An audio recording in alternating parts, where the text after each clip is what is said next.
This episode is brought to you by Redfin. You're listening to a podcast, which means you're probably multitasking. Maybe even scrolling home listings on Redfin, saving homes without expecting to get them. But Redfin isn't just built for endless browsing.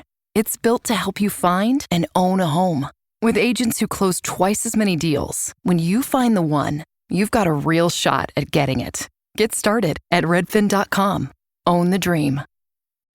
Hey, it's Sterling K. Brown from the Hulu original series Paradise. The next chapter begins as Xavier's search for his wife takes him above ground, and what he finds will change everything. It was never just about the bunker. Tune in and discover the truth lies outside. Paradise, the official podcast, is now streaming, and stream Paradise Season 2 on February 23rd on Hulu and Hulu on Disney+. We used to be best friends, used to do good things together. Oh no, but no more. It's just a distant memory. My homie, buddy, cousin, it all just fell apart. I'm sorry. Nah, I'm not sorry. It's just a distant memory. Yeah, yeah. My bestie. Come on. Come on. My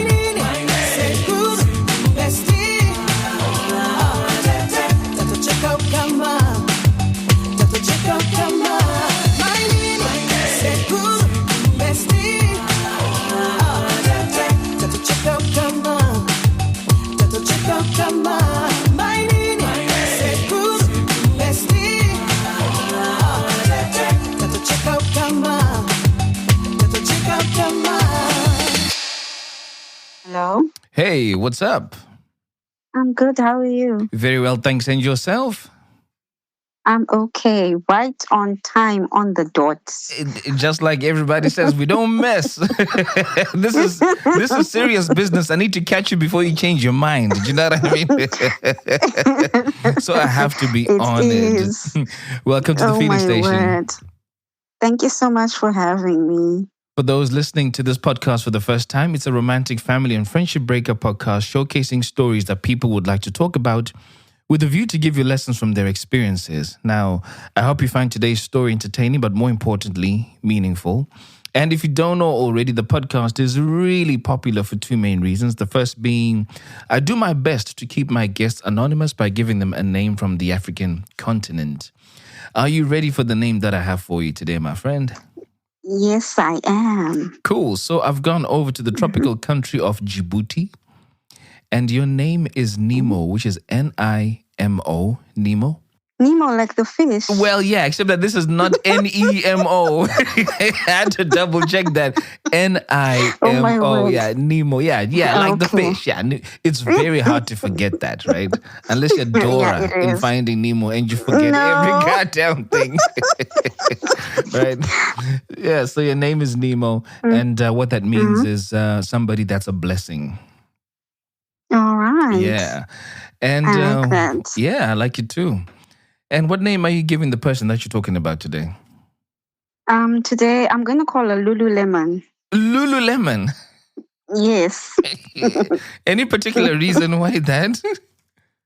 Lululemon is an athletic sporty brand.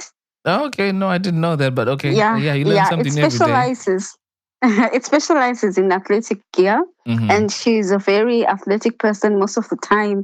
That's what she'll be wearing. So yeah, I'm going to call her Lululemon. Okay, that makes a lot of sense. Fine. So the story is about Nemo and Lululemon. And the second reason why the podcast is really popular is they're real life lessons that people walk away with from the story that you're going to share. So what would you like anybody listening to your story to take away today? Okay, so I have 6 lessons.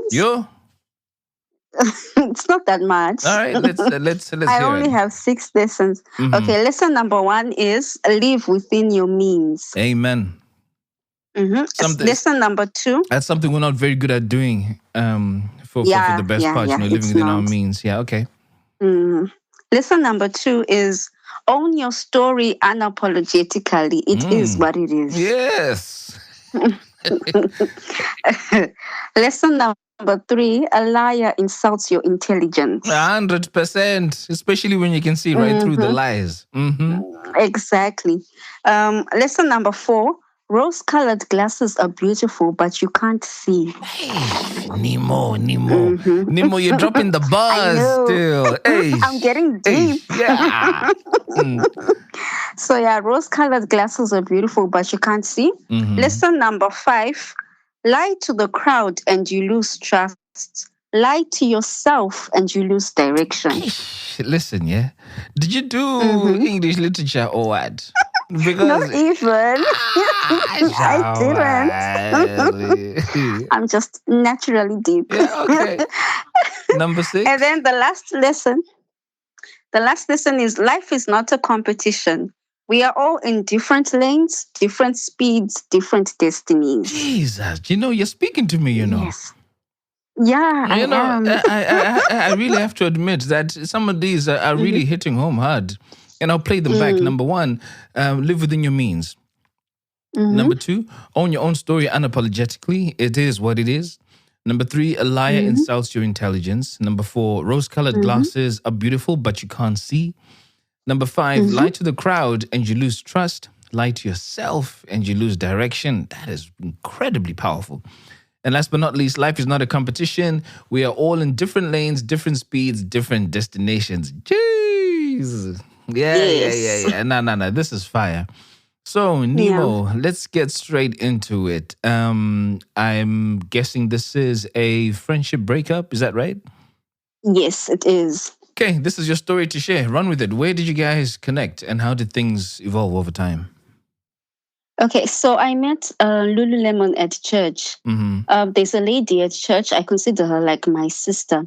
She came to me and she was like, as the youth, you guys should interact and play with Lululemon, because she had been chased away from home by her father because she decided to join our religion. So yeah, it was a religious persecution thing.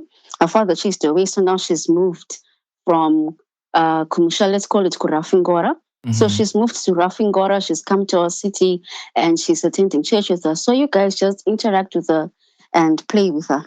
So yeah, I followed the instructions and I was like, okay, wow, kudos to you for choosing to stand by your decision. So I started playing with her, interacting with her, and we got on like a house on fire. We were like literally joined at the hip. We did everything together. She was really supportive. Yeah. She was really helpful. She was really active. If they needed us to cook lunch at church, she was there. If there was a program, she would attend. If we needed money or donations, she was everywhere all the time, 100% super supportive. How old were you guys when you guys met up?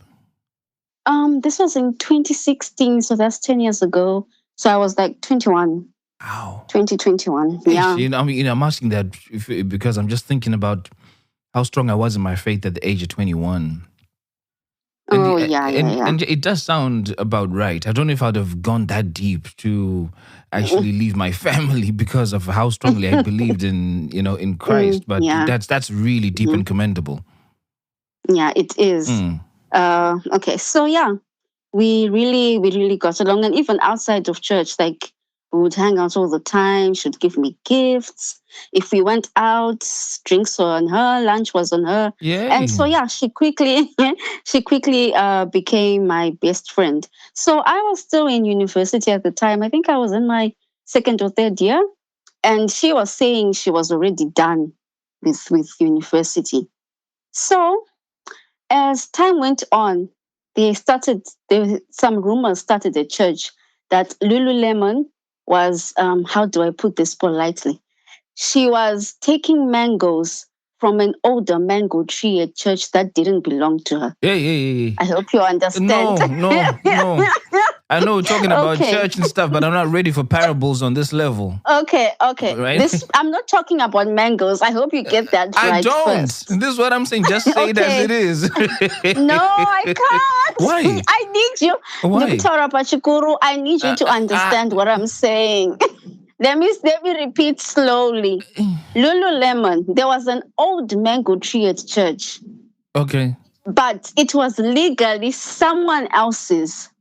But Lululemon was taking mangoes from that tree. Do you now understand what I'm saying? So basically, Lululemon was messing about with somebody's husband. That's all I'm trying to say. But if you say like that, it's not fun anymore. Okay, fine. I want to use my mango analogy. Okay, right. There are mangoes being chowed somewhere. Okay, we'll stick with the mango analogy. Okay, yeah. Yes. Yeah. So Lululemon started taking mangoes from someone else's tree. So there were rumors about it. And like the lesson about rose-colored glasses, I was like, not my friend. She would never do that. And because so far she had painted a really perfect picture to me, I mean, she's the girl who ran away from home, was chased from home just for deciding to join our religion. Why would she then come here to start the home mess? So I didn't believe it at first until I saw the evidence. So I know what I did was wrong. Like Lululemon left her phone on the charger here at home and it didn't have a password. And I went through it. And then I saw messages of her and the mango tree. And I was like, oh, yeah, so it turns out people were right after all. And I took pictures of the messages. Wait a minute. So, why? You had no business being in that phone. Why? But why did you go there in the first place? That's why I said I know what I did was wrong. But she left it. And these rumors were swelling about. I actually had in mind that I'm going to prove these people wrong. So you went into that phone so that you could see for yourself? Yes, I wanted to see for myself. What had she said to you when you asked her about the rumors relating to the mango tree? I didn't at all. You see, I'm not a confrontational person. I don't ask you, I don't confront at all. So I didn't ask her. That's not fair as a friend. How would I even start the story? You're a friend, so it's easy to start the story. If you were a stranger, I'd understand. But it sounds like you guys struck some really good rapport and you had a good connection. It could have been simple as saying, hey, friend, I'm hearing stories about you and the mango tree next door. How far? I don't think at the time she would have admitted, hey, because I don't think she would have admitted even if it was true. So I think me just finding out was better off. So, yeah, there were a few holes in her story. Remember, I said she came from Rafingora. But when she came to our city, she wasn't going to school. She wasn't going to work. She didn't have a job. She didn't have a hustle. She didn't have anything. And I had never questioned this before. But then when I saw the messages between her and the mango tree, I now got a picture of how she was surviving, how she was paying rent, how she was buying food.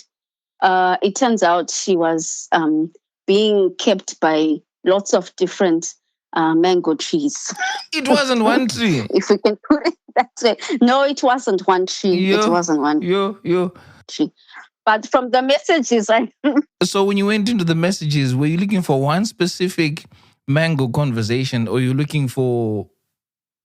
No, I was looking for one specific mango conversation. And then you bumped into others. But then throughout the years, remember, throughout the years, I was friends with this person for more than 10 years. I then realized they were different mangoes, lots of mangoes. Yeah. Because this is how she's surviving, remember. Yeah. She didn't have a job. She didn't have a hustle. She wasn't going to school. Anyway, I wasn't going to judge her for that. So I saw, okay, this is what she's doing. The mango is asking her, what do you need? She's writing grocery lists and all. So that's when I started to question myself.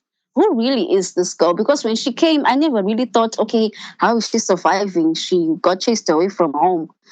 So, yeah, I started poking a few holes into her story. For example, she said she went to college. Remember, we're the same age. She comes into my life, I'm in my second year, but she's saying she's already finished. That didn't make any sense. And then there's a guy at church, she said she was in the same class with, but he's 4 years older than us. So I was like, how is that even possible? And in the 10 plus years, we were friends. I never saw a graduation picture. I never saw a transcript. I never saw a certificate. I never saw anything. So that was now clearly a lie. So when I realized she never went to college, I also realized she lied about her age. I was born in 1994, and she said she was also born in 1994. But then I saw her passport, I saw her ID, and she was born in 1995, December, like after Christmas. So rounding it off, she was actually born in 1996. Yo. That's how young she was. So yeah, now I've discovered. And then on top of that, I discovered the banishment story was a lie. She wasn't banished by her father. That never happened. So how I discovered the banishment story, when you lie, you forget. She would say, oh, when I was at home, I used to sing in the choir. Oh, when I was at home, I used to be a pathfinder. We used to go for camp meetings. So now I'm thinking, why would your father banish you from a religion clearly you were practicing at home? That doesn't make any sense. So I think the banishment story was just a cover up to say, why have you moved to the city? Because remember, she's not moving in with her boyfriend. She's not going to school. She's not going to work. So why have you come here? So I think that's the story she just needed to tell people, Kuti, why have I come exactly? Because people are going to ask, oh, you moved from Rafingora. Why are you here? She didn't have a reason why besides stealing mangoes from people's trees. So yeah. So yeah.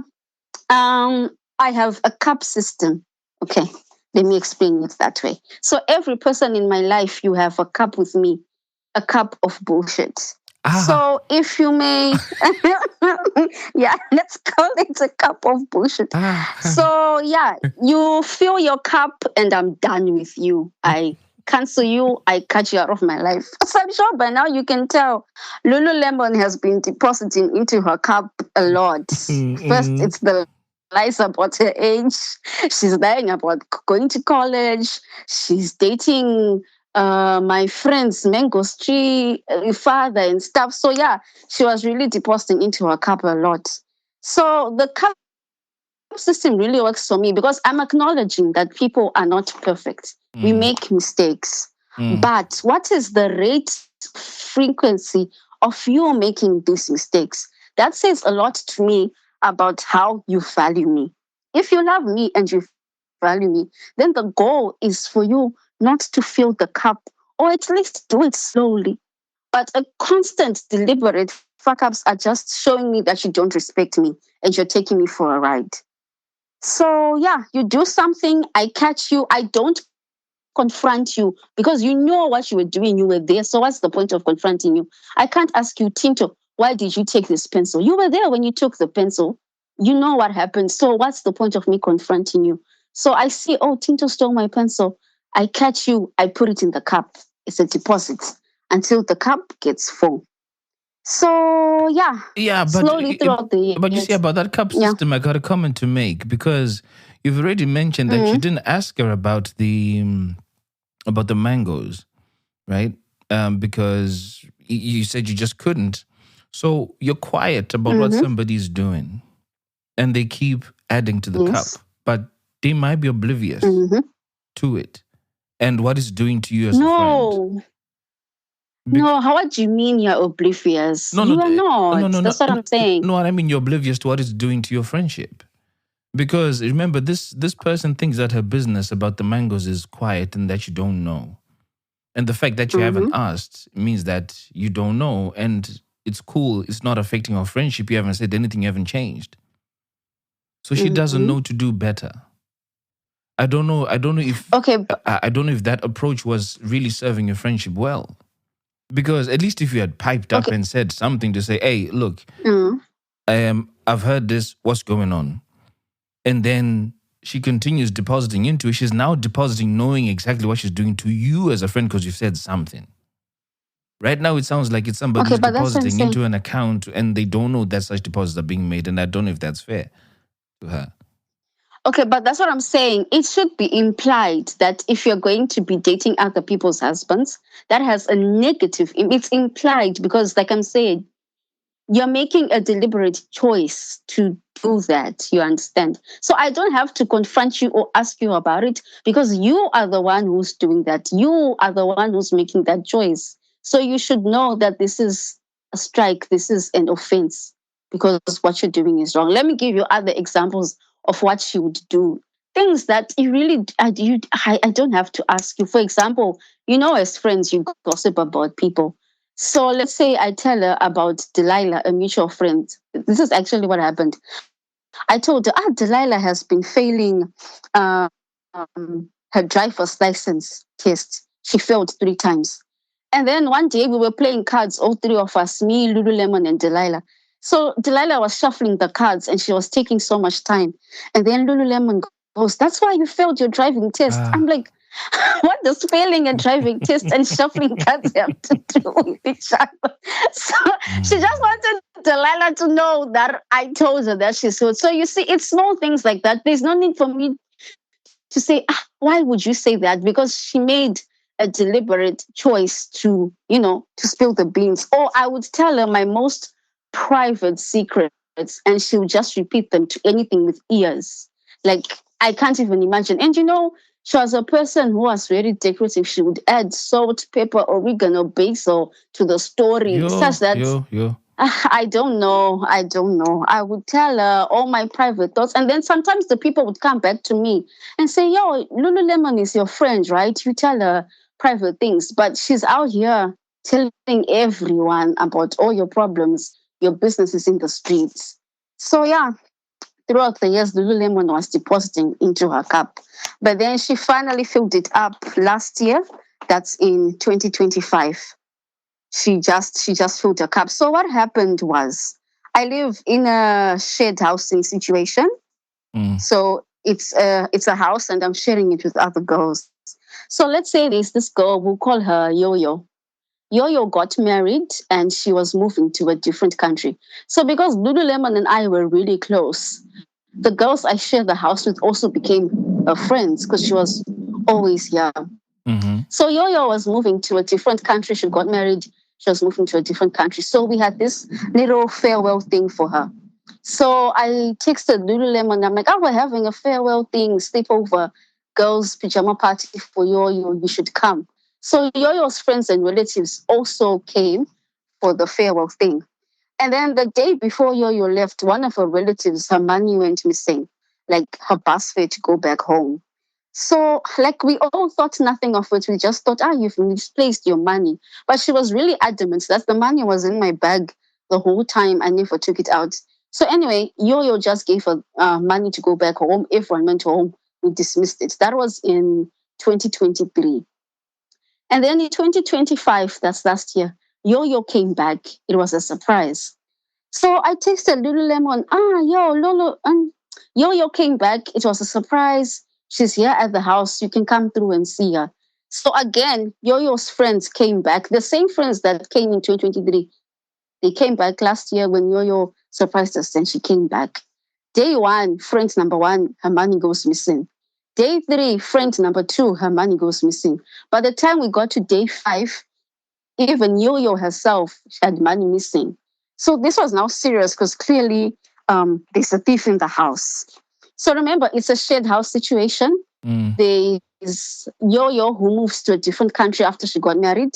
And there's 3 other girls. Let's call them Gigi, Tamara, and Lola. So Lululemon was quick to say, I think it's Tamara who's stealing the money. Because, Tamara is an introvert. Whilst the other girls were hanging out with Yo-Yo, who surprised us, she'll just come, say hi, and then go back to her room. And we'll just hang out. So now Lululemon was like, why does Tamara never hang out with us? I think she's the one stealing all the money because by now everyone's money has gone missing. And not just like $1 or $5. I'm talking about 20, 50, $100. And people's money was really going missing. After the money went missing and Lululemon said it's Tamara who took it, since she's an introvert, she went to a different city without telling us, because she just used to, so she just left and went to a different city. She went to visit her mother and she didn't say anything. So Lululemon took advantage of that and said, you see, she's stolen the money and now she's run away. So at the end of the day, Yo-Yo went back, her friends went back. And when Tamara came back, no one confronted her because she knew what happened. This was being discussed in the group chat. So this was in March 2025. Everyone went back home. We knew there was a thief in the house. And then in June, this is when Lululemon finally pulled the heist that opened my eyes. I'm sure you and other intelligent feelers had deduced that Lululemon was the thief. Because, it's Thursday night. Lululemon got into an accident. So I was dead asleep. And then Tamara was like, check the group chat. Lululemon has been in an accident. So this was Thursday night. And Friday, I had booked a flight to go to a friend's baby shower. So I almost canceled the flight because my best friend has been in an accident. But then I spoke to her and she sounded fine. So the next day I told her, come over and stay at home so we can take care of you. If you can't cook for yourself, if you can't do all the stuff because you've been in an accident. Because there's a person who sent a picture and it was really rigged. But they were like, don't worry, Lululemon has been in an accident. She asked me to text you guys and tell her that she just had a head injury, but she's fine. So the next day, Lululemon comes over to the house.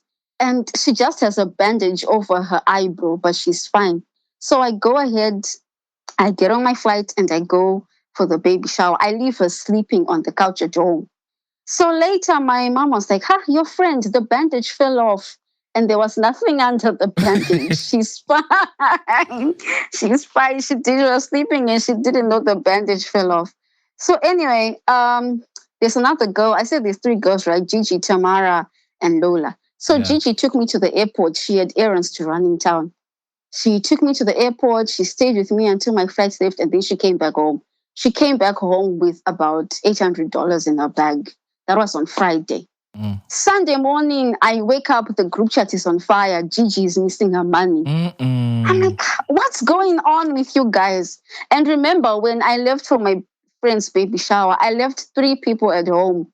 Lululemon, Tamara, and my mom. And obviously, there's no way my mom was going to steal from the girls we live with. So, and then Lululemon jumped and said again, it's Tamara, you guys. I told you, Tamara is a thief. So I believed it. But all my other friends were like, hold up, wait a minute. How come money only goes missing when Lululemon is here? Because if Tamara is a thief, how come we live with her every day? How come money doesn't go missing when it's just Tamara who's here? It only happens when Lululemon is also here. So since she was my best friend, they were very reluctant to tell me, yo, it's your friend who's stealing our money. They wanted me to discover it for myself. So they were like, yes, you sound like you have something you want to say. No, I'm enjoying. Oh, okay. Okay. So my friends were like, how come we only miss money when Lululemon is here? So that's when another friend of Lululemon, we'll call her Adele. Adele had long known that Lululemon has sticky fingers. And she was just, she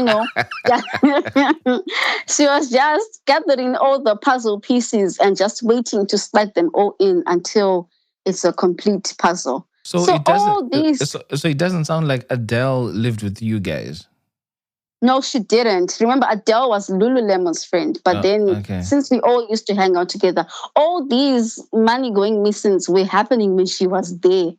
And she already had been gathering evidence against it. Because I think she started noticing a long time ago that Lululemon has sticky fingers. So it's finally Adele who came to me and said, have you noticed that Lululemon is always so quick to blame someone else? And this only happens when she's there. In 2023, when Yo-Yo left, she's the one who took the money because she's the only one who was there. And then in 2025, when Yo-Yo came back with her friends, money goes missing again. It felt like the carpet had been ripped out right from under me. I couldn't believe it. And I was so embarrassed because this is our house. I have people here. And then my friend is stealing money. It was really embarrassing. And, she was really so quick to blame Tamara. She actually wanted us to get her arrested. Imagine. And she was organizing thugs to come and beat her up. And she knew that it's not Tamara who did all this. So what would Tamara say every time she was blamed for stuff? She didn't know she was getting blamed. That's the thing. But you guys were in a group. We only told her after. No, in the group, Lululemon wouldn't directly say that I think it's Tamara. You get what I'm saying? We'll just discuss in the group that money has gone missing and we'd say, guys, don't do that. Please bring back people's money, what. But then she wouldn't directly say on the group chat that I think it's Tamara. Because she's an introvert, she keeps to herself. She wouldn't be home most of the time. That's when she would say, guys, I think it's Tamara who's taking the money, blah, blah, blah, blah, blah, blah. Okay. So she's saying this in person, not in the group. In person, exactly. Right. So I stepped back because I now had the evidence. I mean, it was clear that it's her. And the worst thing is when Yo-Yo came, remember how I said at the beginning, she's helpful, she's supportive. Remember, Yo-Yo had moved to another country and Lululemon would give her car. She'd say, take the car, run around, do your errands, not knowing that the money fueling the car is your own money because you're stealing people's money. Guys, do you want to go out? Let's go out for a night on the town and should buy anything you want. What do you want to drink? I've got you. Not knowing that you're buying yourself drinks with your own money. So yeah, that's what she'll do. So I stepped back immediately, like from the friendship. I withdrew. Everyone just withdrew because now we realized that this is what she's doing. So she noticed that people are withdrawing and people have stepped back. Like I wouldn't text her as much, even at church. She used to bring us home. I would just run out through the other gates, and I would be already gone. So yeah, she then just, when you break up with a person, but they don't want to be the breakee. They want to be the one who is broken up with you. So when she noticed that I'm breaking up with her, she then thought, I need to find a story for this girl. Remember I said I went through her phone and took pictures. And then after the stealing, she came and then she's like, I just wanted to confront you and say, I know that she took screenshots and she told the whole church. I mean, this is a story from 10, 11 years ago. Like she because she's like, I know you took pictures and I know you're the one who told the whole church. And I'm like, no, girl. By the time I took pictures, everyone already knew what you were doing. And I was actually looking for evidence to defend you. So when she confronted me, she's like, I've always known you're a fake friend. All the youth from church used to tell me that you're a bad person. You know how it is. So that when people ask her, why aren't you playing with Nemo anymore? Then she'd say, she's not a good friend. She did A, B, C, D when I was actually the one who broke up with her. So after that confrontation, I blocked her. I blocked her everywhere. Like in any possible way. I gave her back her stuff. I took back my stuff from her and then I just blocked her. That was in July. I blocked her July, August, September, October, November, until we got to December. So remember why she's Lululemon. She's sporty, she's athletic. And she got me hooked on marathons. So in December, we were going for a marathon and I went to collect my bib, for the race that was going to stick on my t-shirt. And it so happens that she's the one who was distributing them. So unfortunately, I lost it, hey? I was actually cool with her. I might block you, but I said, hi, how are you? I'm here to collect my race pack and stuff. She gave me, and unfortunately, I lost it. So I unblocked her to ask her, what do I do now? I've lost my bib and my race pack and stuff. And then she was just like, I know, it's okay. Let me help you look for it. And then she helped me look for it and I found it. So the mistake I did is after unblocking her, I didn't block her again. So now she could see my WhatsApp stories. So I was selling handbags on my WhatsApp stories. And then she's like, oh, how much is this one? Does she not pick $120 bag? And then she makes an order. She's like, I want this one. In 2 days, her bag is here. I'm calling her, Lululemon, come get your bag. She's giving me excuse after excuse. I'm not in the country. I'll be back after a week. After a week, Lululemon, come and get your bag. I'm not around. I'll text you when I come back. I text her, Lululemon, you need to come get your bag. She's like, no, I've gone home. I'll see you when I come back. That was in December. We're finishing February, and she never came to get that bag. Up to this day. I know. So you got so you're pretty much $120 out of pocket. I know. I am. So not only, I think she just wanted to make sure she not only stole from the people around me, but she also stole from me, as her finishing act. So yeah, that was the last time I spoke to her. The last time I spoke to her was in January. The last time I asked her, can you please come and collect your bag? And she said, okay. And she just went quiet. Her cup became full and running over, and I just canceled her. And that was the last time I ever spoke to her. So yeah, that's how I broke up with Lululemon. She was a good friend, except when she wasn't. And she used to I would do all her shit, but when it comes to me and there's something I want to do, she wouldn't she just wouldn't show up. I remember I love Casper Nyovest. There's a time he was coming to our city and I buy tickets and I'm like, I really want us to go for this show. Does she not say on the day? On the day, she waited until the day, a few hours. I'm like, yo, what time are we going for the show? She's like, oh, I've decided to go on a road trip with my boyfriend. I'm like, what? And you're only telling me this now. It's fine. And then I decided to do a birthday photo shoot with my friends. Hey, Lululemon, I'm having a birthday photo shoot. I really want you to be there. She'll plan with you. We're going to wear this and we're going to do that. And then when the day comes, she would always wait until on the day. Lululemon, there's no time. Let's go. Sorry, I can't make it. Stuff like that.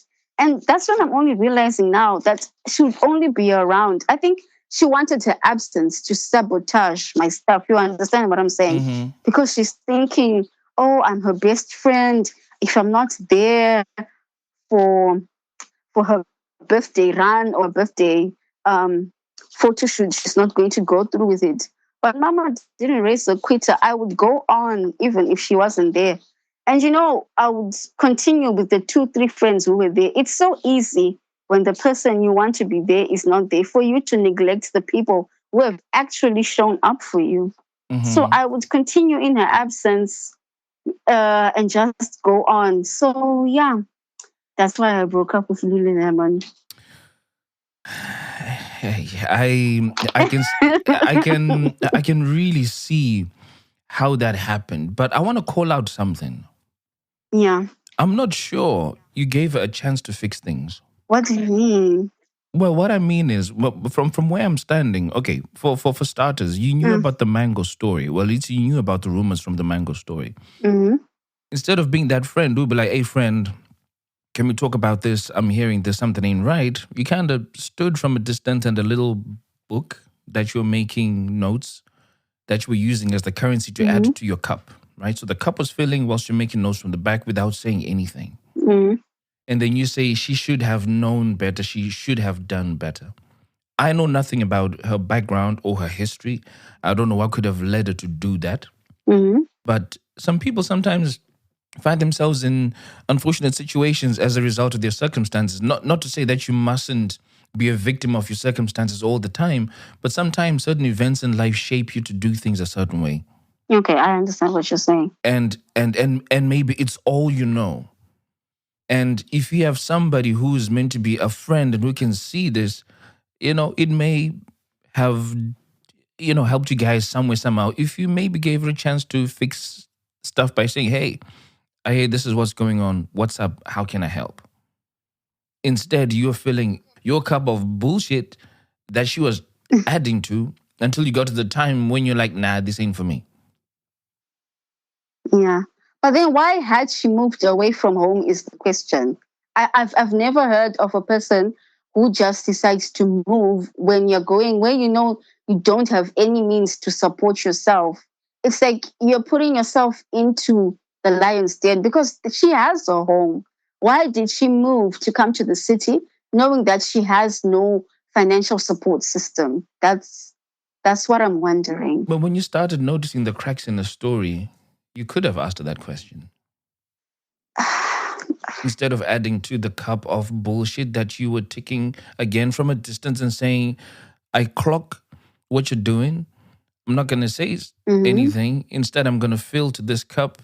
I'm going to add to this cup, which will eventually allow me to leave you. So the position you were standing at here was a position of protecting yourself, which is a very natural thing to do. Well, I knew she wasn't going to be honest anyway. Because, if you can lie about something as basic as your age, unprovoked, what more are you going to lie about? You understand what I'm saying? Because if there hadn't been holes in the story, I would have never found out that she's not educated. She's lying about this and that. So even if I were to ask her, what are the chances that I was going to get an honest answer from her anyway? We don't know because you didn't ask. Okay, if you put it that way, yeah.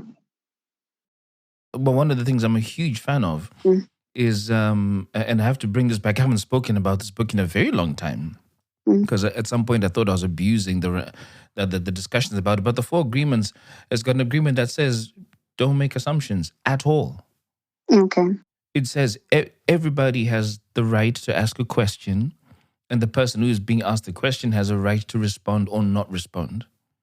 But by you asking the question, you've now planted the seed to say, I'm noticing something, I'm aware of something, I know something. Hey, can we do something about it? Yeah. Because what happens is when you form an assumption in your head, you say everything to make it right within your head. An assumption, when built by yourself, will never be wrong.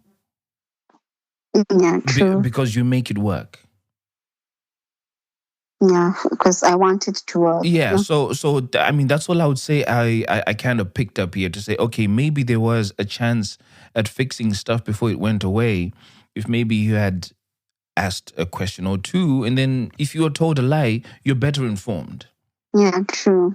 Than building up on the assumption. So yeah, I mean, we all learn stuff. I've learned not to make assumptions over time, and it's the one thing I don't do anymore. If I need to ask a question, I will ask a question, no matter how long.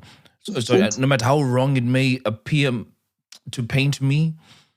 I would rather ask than not ask, because then at least whatever answer I get, I can move with clarity. Yeah, true. Just from the way that you told the story, I can tell that you're quite passionate about it, and no, this is actually the first time. Yeah, I've actually spoken out loud about it. I was really depressed. She really embarrassed me. If she had stolen from me, her friends, that would have been fine. But she stole from the people around me. That was just wrong. That was just really wrong. So has your friendship with the other people collapsed? Or those are still okay? No, not even. No, it hasn't. I think also because I quickly withdrew myself from her.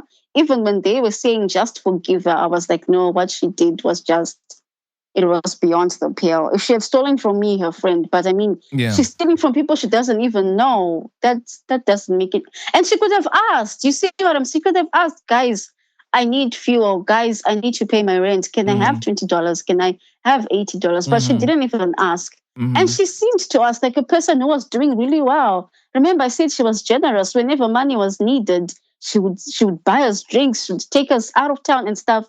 So she could have just asked. That's why I said live within your means. Yeah. If you can't afford an iPhone, don't have an iPhone. If you can't afford to live in the city, go back home. So yeah, it was really hard for her. She could have just asked for help instead of stealing. Things are really hard, especially in the country that we're in. People are working really hard and then you steal from them. Like she was stealing people's bus fare money to go back home. Like, so what are you thinking is going to happen? Understand? That's why I was really upset about what she did. I really was. Yo, yeah, no. Yeah, no. All I hope for you is that one day you get that money back. If not, that's never gonna happen. That's never gonna happen because it's almost a year later now, and it's like even if she wanted to replace it, like it's water under the bridge. You know, you make more money, but what she did was really wrong. It was really, really wrong. Yeah. Yo, well, I'll play back your lessons. Number 1, live within your means. And then lesson number 2, own your story unapologetically. It is what it is. There was no need for her to lie. She could have just said, hi, I'm Lululemon. I didn't go to college. I was born in 1995. She could have just been honest. It wouldn't have made me love her any less that I went to college and she didn't. It wouldn't have made me love her any less that she was younger than me. She should have just owned her story. This is me. I'm not educated. This is me. I'm young. This is me. I'm a hoe. She should have just owned her story unapologetically. Funny enough, that applies to you too, Nemo. What do you mean? In the sense that, okay, you're saying that she needed to own her story apologetically, right? What we've just spoken about the things that you could have done. Owning your story here isn't really about walking away. By walking away, I feel you avoided conversations that you could have had with her. So in this case, you didn't really give her the opportunity to be transparent in a way that you expect transparency from her. So you were expecting transparency you weren't willing to give because you were not willing to tell her what you're hearing. You weren't willing to tell her that you've been through a phone. You weren't willing to tell her what everything she was doing was making you think or feel because you made these assumptions and then built your own story. Yeah. So I'd like you to own that piece unapologetically too for yourself after this, to say that this is a part you had to play. And like you say, it is what it is. Okay. And then number 3, a liar insults your intelligence. Yeah, there I get it. Because of what she was doing every time, blaming Tamara, right? And exactly. Then number 4, rose-colored glasses are beautiful, but you can't see. Mm-hmm. I could have said something to that as well, but I don't want to bang on the same drum about the same thing. To say the way that you viewed how she was in terms of not being transparent, you were not being transparent either. Yeah. So you had your own pair of rose-colored glasses that you couldn't see. Well, yeah, that you couldn't see how transparency would have helped in your situation. And then number 5, lie to the crowd and you lose trust. Lie to yourself and you lose direction. Yeah.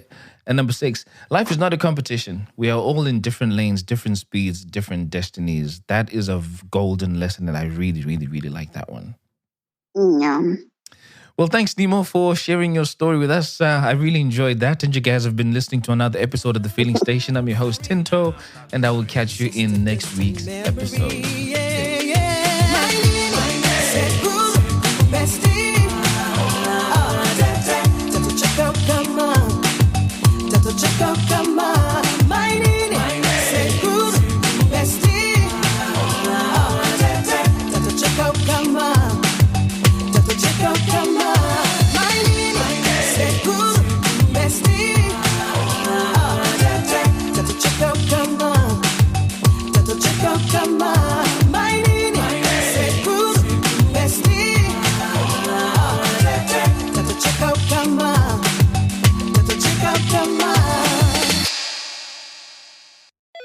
LifeLock, how can I help?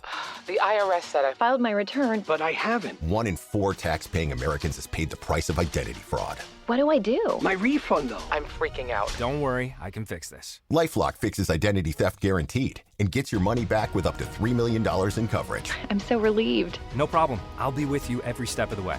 1 in 4 was a fraud-paying American. Not anymore. Save up to 40% your first year. Visit LifeLock.com/podcast. Terms apply.